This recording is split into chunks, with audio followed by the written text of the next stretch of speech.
Welcome to another episode of Fresh Off the Set. I'm Brooke Mangum. And I'm Carrie Hawker Diaz. Okay, this podcast today, I'm starstruck. He's like legendary, right? So I just think about like an amazing career if you picture that in the world of like acting and voiceover. And like you think of Chris Sarandon.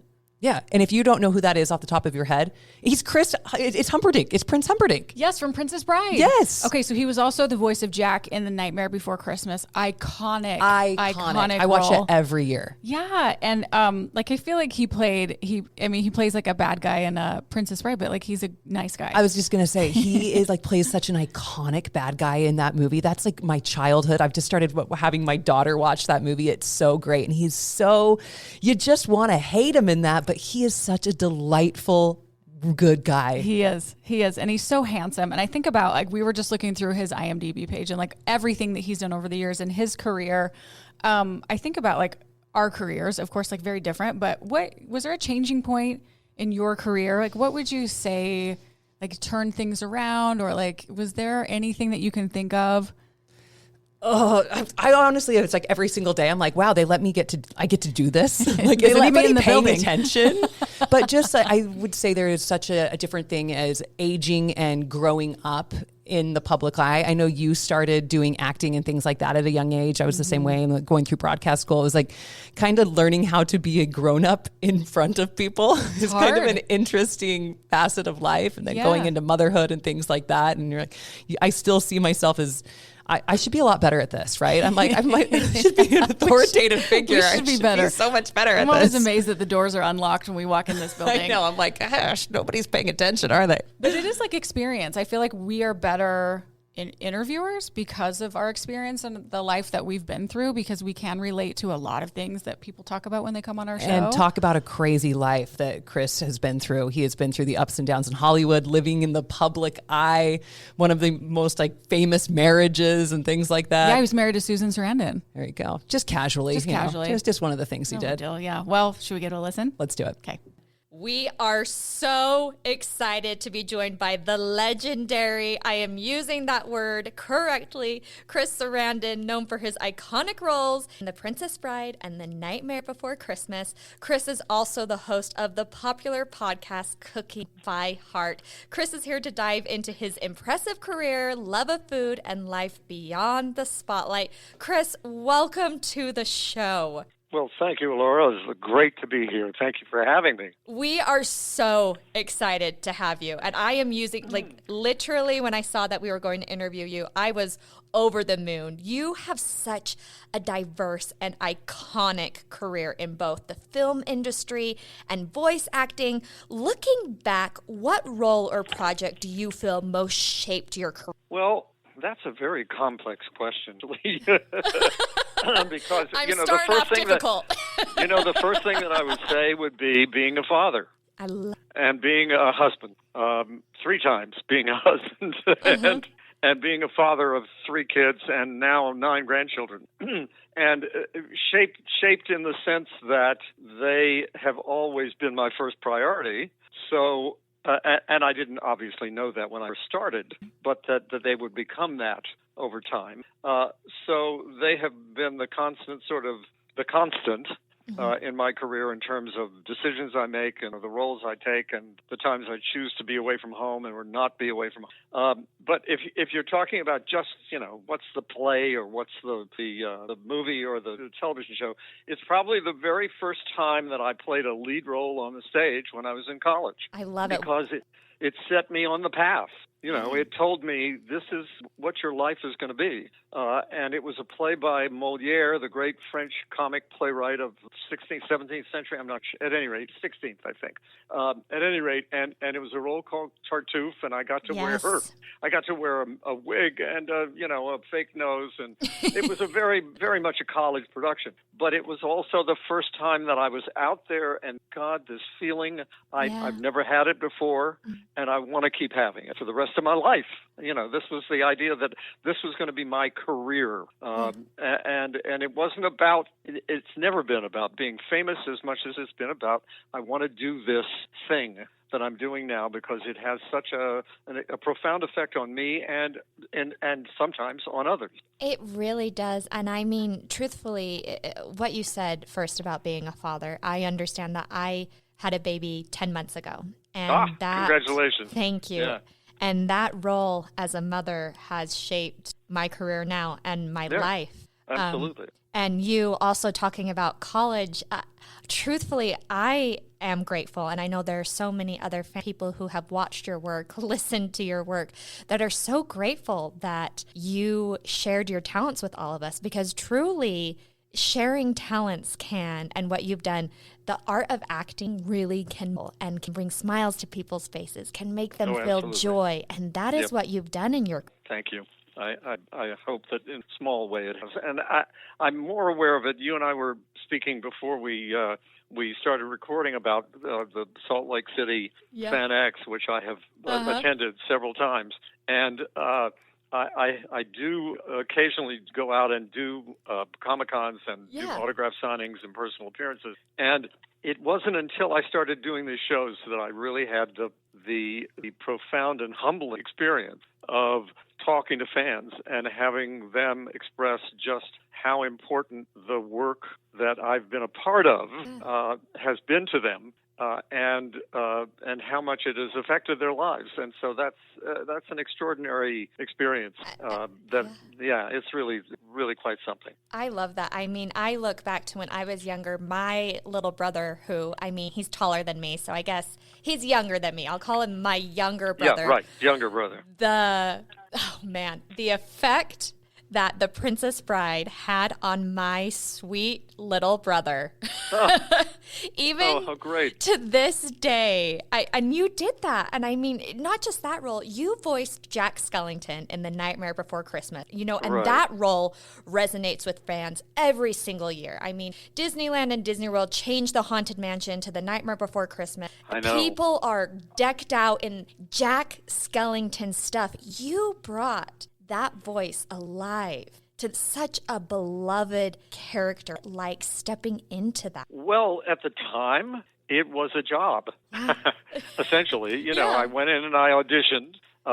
They had already done the singing part of the movie with Danny Elfman. Yeah. And so I had the opportunity to hear Danny's performance as the singing Jack, as the musical Jack. And I went in and basically was, flown up to San Francisco once every, 6 months or so, maybe a little more often, to work with Henry Selick, the director. Yeah. One-on-one, almost always. The only time I had any other actor in the booth with me was Catherine O'Hara when she and I did Jack and Sally scenes. But other than that, I was working solo with Henry and, getting the kind of, try it this way, try it that way, try it this way. Yeah. How about this? And then giving me a line reading. And it's very different. A very different experience doing that kind of work than it is, say, working on stage. But it's also quite thrilling because you get to kind of fly with the character. And so it was a wonderful experience while it was happening. That is, when the process was occurring. Yeah. But there was no way to know exactly what the result of it was going to be. Oh, of course. Yeah.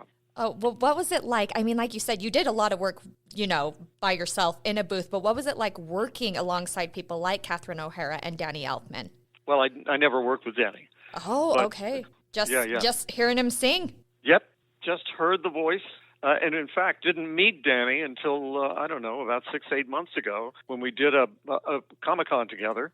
And actually, I had met him many years ago when the movie first came out, or shortly after the first came out, and Tim was receiving an award and couldn't attend and asked me to accept the award, and Danny was there. Yeah. But I didn't actually meet him. But he and I got a chance to, chat and hang out a little bit, and we had a great time. Love it. As far as Catherine's concerned, she's, Catherine O'Hara is one of the extraordinarily talented people around in any medium. So it was a joy. It was a joy. So wonderful. And honestly, I can't imagine what it must have felt like to be like, this is a job. And then honestly, that movie just took off and is still so iconic to so many people. And it's turning, so Nightmare Before Christmas is turning 31 this year, and The Princess Bride is turning 37. What do you think it is about both of these films that make them so timeless and beloved by, audiences of all ages? Well, I think with The Nightmare Before Christmas, foremost, are probably two things. First of all, the visual artistry of the animators and the extraordinary care that was taken to make the movie, and how when you watch it, there are literally in every frame, and it was shot a frame at a time. Yeah. In every frame, a new experience. Yeah. There's something new visually going on. There's another character who enters the frame that you go, oh my God, that one. That's just amazing. I mean, I love the character who's plays the saxophone who says "Bone Daddy." There are just so many wonderful visual jokes in the movie. There's so many. And then I think more importantly in terms of what the audience connects is Jack's search for identity. This guy this creature who doesn't really know what his place in the world is and is trying to break out of this kind of hidebound, life of just being the king of Halloween, the Pumpkin King. Yeah. And what else is out there? Where am I supposed to be in my life? And it's interesting because I just experienced a panel where I talked to the audience, the people who came to talk about the movie, and that was one of the things that I basically said to them: who here hasn't had that experience in their life? Of wanting to know wait a minute, I've been doing this all my life up to this point. Is this what I was meant to do? Is there an opportunity for me to try something else? Yeah. And if so, is that the right thing to do? Is it a good idea to take risks? Monumental risks in Jack's case by changing everything about him to becoming Sandy Claus. I mean, insane, right? Yeah. But at the same time, it's that search for identity that I think so many people identify with. I have so many young people who come up to me and say, "This character has been so important of my search." I think that's absolutely beautiful. And I know so many people who, family members and friends who love him for that very reason. And it's so amazing that you were able to bring that to life. And I think it's when someone sees what they're going through on screen, it immediately connects them, and you were able to do that for them. Well, thank you. And as far as The Princess Bride is concerned, I know that when I first read the book many, many years, this was way back when, my ex-wife Susan had been given a copy of Goldman's book by Robert Redford. She was working with Redford on a movie called The Great Waldo Pepper. And she and I were going off on a little vacation because she was exhausted from the movie, and I'd just finished doing a play, I think. And at any rate, we were taking a little vacation, and we both read the book and just flipped out over it. And then many years later, I hear that there's a screenplay of this book and that Rob Reiner is going to direct it, and I'm going to go in and audition for it. And I was just beside myself because I loved my first exposure to it. And I think what audiences connect with that movie is that there's this thing that William Goldman, a master of, which is mixing cynicism with romance. Yeah. Here's a movie that can have a line like, life isn't fair. Anybody who tells you any different is selling something. That's such a profoundly cynical point of view about life on the one hand, and yet counterbalancing it is the most perfect kiss ever in history. And this extraordinary kind of ability to move back and forth between those two polar opposites, and at the same time, there's so many indelible lines of dialogue in the movie. and there's so much humor, there's adventure, there's sword fighting. I mean, it's got so much. Yeah. And I have so many people who tell me, when I'm feeling low, that's the movie I go to. Yeah. And I know that is my little brother. And I don't have many memories of growing up where he wasn't quoting The Princess Bride. And he took a sword with him everywhere we went. Well, obviously it was fake, but still. And the key, the balance that William Goldman straddled with Rob Reiner's help in his approach direction is that while it has fun with certain tropes that we're all familiar with, the adventure tropes, the romantic tropes, the cynical ones as well, that balancing it is the fact that it's all taken very serious. I experienced that when I auditioned for the movie. I went in and they asked me to do the scene where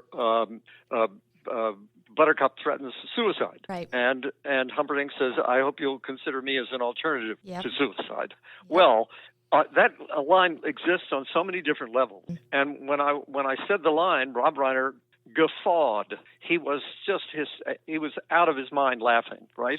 Yeah. And I looked at him like, what are you laughing at? What is wrong with you? This is a very serious moment. Yes. And then I realized that's the key to the tone of the movie. Yeah. And that is that you don't make fun of it. You have fun with it, but you don't make fun of it. Everybody's, that comedies, this is a famous line with comedians. Comedy's very serious business. Yep. And I love that. And honestly, it like I said, that movie, I don't know what my little brother's life would have been like without that movie growing up. It shaped him so much. Lovely. So much. And so, we've talked a lot about, obviously, your acting, but right now, what people are just loving from you is your podcast, Cooking by Heart. It has been a huge success. You've had some incredible guests, from different walks of life, from the stage to film. What inspired you to start this podcast? Well, this was pandemic. And I was sitting at home. Nobody was working in the movie business and the stage business anyway. We weren't able to. And so my brother-in-law, who is a big podcast fan, he and I were talking one day, and he was saying, "What are you up to?" And I said, "I don't know. I'm languishing, basically. I'm doing a little writing." And he said, "Why don't you do a podcast?" Yeah. And I said, "What? Why would I do a podcast?" And he said, no, listen. He said, "You're Greek. You cook for us all the time whenever we're together. Your father owned a restaurant. Do a podcast about food." And I thought about it. I said, "Oh, that's interesting." And I started listening to a number of podcasts about food, and they were all great, but nothing connected to me. And then suddenly I literally grew up in a restaurant. My father owned a restaurant in a little coal mining town in West Virginia, and I worked in the restaurant from the time I was like 9 years old until I went away to college at various, and I started back in the kitchen, worked out front and I opened the restaurant sometimes in the summer with my uncle. And so I thought, well, I'll talk to people about their experience when they were young with food. What was it like in your home? What was it like around the dinner table? Was your mom a great cook? Was she not? And it's not about the food specifically so much as it is about the stories. It's about the people. And it's about the relationships. It's about the community that food creates. So that's really what the genesis of it was. And it's so interesting to me that every time I sit down to talk to somebody and I think, oh, I don't know, it's going to be anything here, there is always, the stories come out. Yeah. I like to use the example of, people tell me going in, they say, the food was so terrible at my house, I don't want to talk about it. and yet, I had as a guest, one of my first guests actually was Michael Patrick King, who's a wonderful showrunner, writer from Sex and the City, and Michael's a comedy writer and has great stories about growing up. But the food was so bad, he said the only time there was any flavor in the food was when my mother cried in the mashed potatoes. Oh, no. Well, that line gives you so much of a picture of what that story is. Yeah. In his house, what the relationship was like between his mother and his father, what it was like around the dinner table was obviously not terribly much fun. and everybody's got a story. Sometimes the stories are wonderful. They're voluptuous. The food's fabulous. The stories are amazing. I just did one with Phil Silver's daughter, Nancy Silver, who's a very successful screenwriter and television movie writer and showrunner. And she talked about her mother was from the South. Her father was Jewish, so she ate in a deli sometimes. And at home, her mother made grits and fried chicken. I love it. And the food stories were hysterical. People literally stopping on their lawn in Beverly Hills and making lunch with tour groups who were going around to movie stars' homes. Amazing. They would stop at their house and eat lunch on their front yard. Oh, I love it. Yeah. I love it. I mean, you said this. I have a saying. I mean, being in the field I'm in, everyone has a story to tell, and everyone's story is worth telling. Yes, is what absolutely. I always say. And I mean, when it comes to food, I have so many memories. The minute you talked about that, I went back to when I was younger. My grandmas are generally pretty good cooks, and then my grandma was a caterer. So wow. I grew up with, I was so spoiled growing up. And then my mom got my grandma's cooking. I did not. Mm-hmm.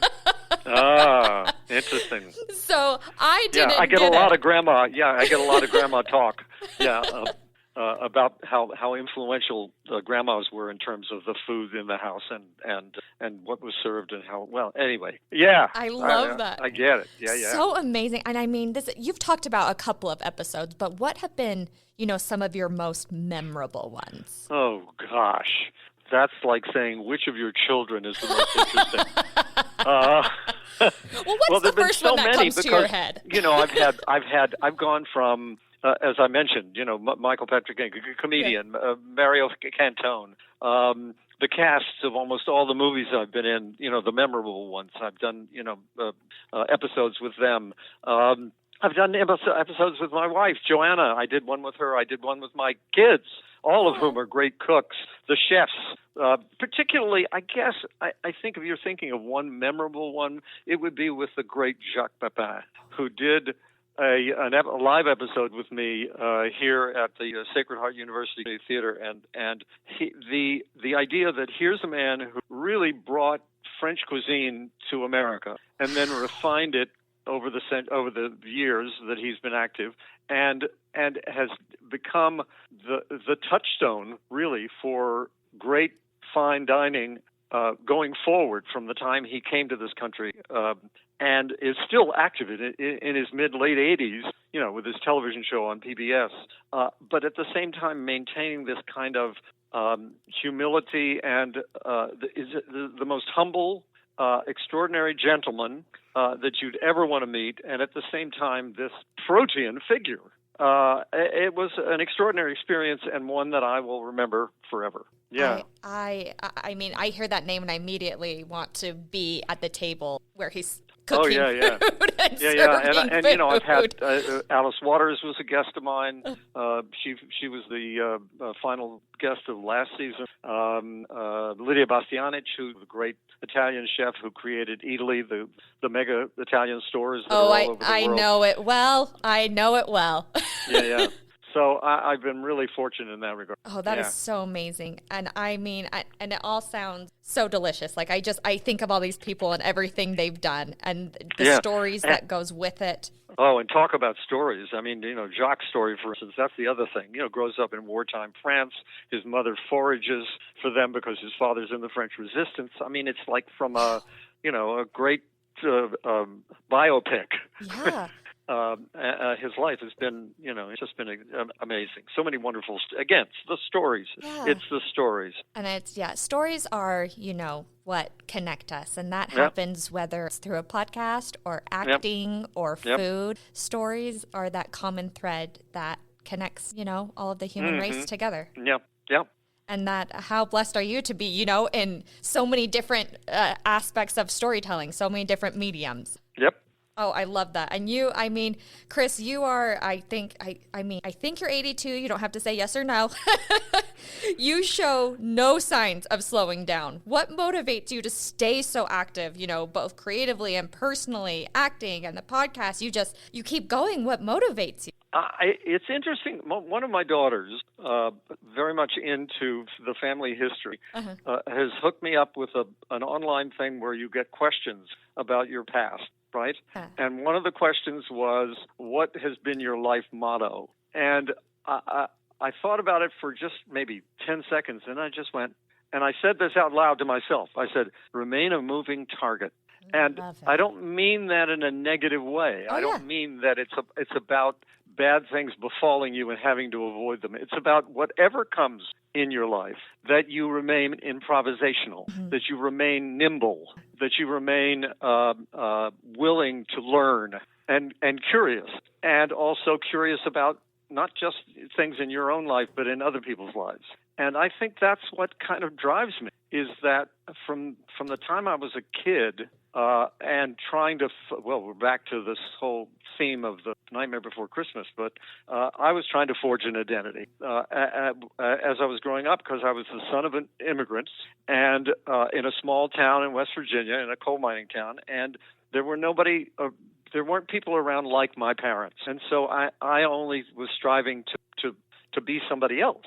And so once I came to a point in my career where I thought, this is what I want for the rest of my life, my identity was forged, but it was forged by my earlier attempts to fit in, to understand what other people needed, what other people wanted. And now that I've gotten to a point where I'm a bit older, the same kind of things are kind of operating. I'm curious about stuff. I'm reading constantly. I'm gardening. I have a huge garden that I've been working. I've been gardening since I was in my late 20s, and with a friend who taught me everything I know about it, and then sort of learning as I've gone along. Now I have a huge garden that I work every summer, spring, summer, fall, and the podcast, and my grandchildren. I have 9 grandchildren.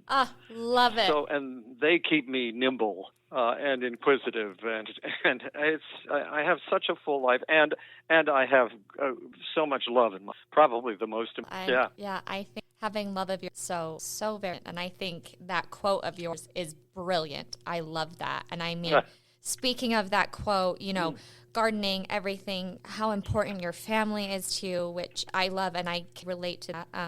I have this new identity as a mother, and it's been beautiful and challenging and rewarding, all rolled into one. What is next for you, both your career and personal life, because they're both so important? I don't know, but whatever it is, I look forward. I have no idea what's next. No idea. Want to be like you when I grow up, Chris.